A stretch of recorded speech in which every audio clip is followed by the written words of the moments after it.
หน้า608ตั้งแต่ตัทธะสีมาสัมมติสีมาสโมหะนนางกัทินัทธานังกัทินุทธาโรกุติวัตถุเทศนาวิหารวัตถุเทศนาติเป็นต้นไปในสองอย่างนั้นกรรมหนัก6อย่างคือ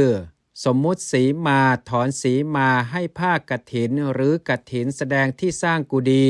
แสดงที่สร้างวิหารไม่ควรอัปโลกธรรมพึงสวดยติทุติยกรรมวาจาธรรมเท่านั้นกรรมเบาเหล่านี้คือสมมุติ13ที่เหลือและสมมุติมีการให้ถือเสนาสนะและให้มรดกจีวรเป็นต้นควรเพื่อทำทั้งอัปโลกอาจารย์บางพวกกล่าวว่าแต่ยติทุติยกรรมนั้นไม่ควรทำด้วยอำนาจยติกรรมและยติจตุถกรรมแท้เมื่อทำด้วยอำนาจยติจตุถกรรมย่อมเป็นกรรมมั่นคงกว่าเพราะเหตุนั้นควรทำคำของพระอาจารย์พวกนั้นได้ถูกค้านเสียแล้วว่าก็เมื่อเป็นเช่นนั้นความสังกระแห่งกรรมย่อมมีเพราะเหตุนั้นจึงไม่ควรทำก็ถ้าว่ากรรมนั้นเสียโดยอักขระก็ดีเสียโดยบทก็ดีมีบทที่สวดไม่ชัดก็ดีไซการที่สวดซ้ำๆเพื่อชำระกรรมนั้นก็ควร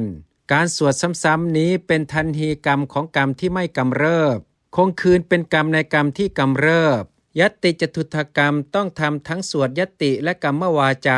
3ไม่พึงทำด้วยอำนาจกรรมอื่นมีอัปโลกนกรรมเป็นต้น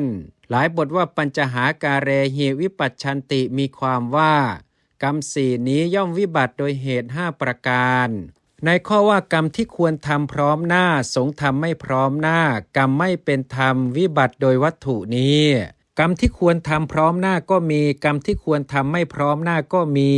ในสองอย่างนั้นขึ้นชื่อว่ากรรมที่ควรทำไม่พร้อมหน้ามี8อย่างคืออุปสมบทด้วยทูตคว่ำบาตรหงายบาตรอุมัตตกะสมมติที่สงฆ์พึงทำแก่ภิกษุบ้าเสขสมมติแก่สกุลพระเสขะทันดกรรมแก่พระฉันนะภิกษุปกาสนียกรรมแก่พระเทวทัตอวันทิยกรรมที่ภิกษุสงฆ์พึงทำแก่ภิกษุผู้แสดงอาการไม่น่าเลื่อมใส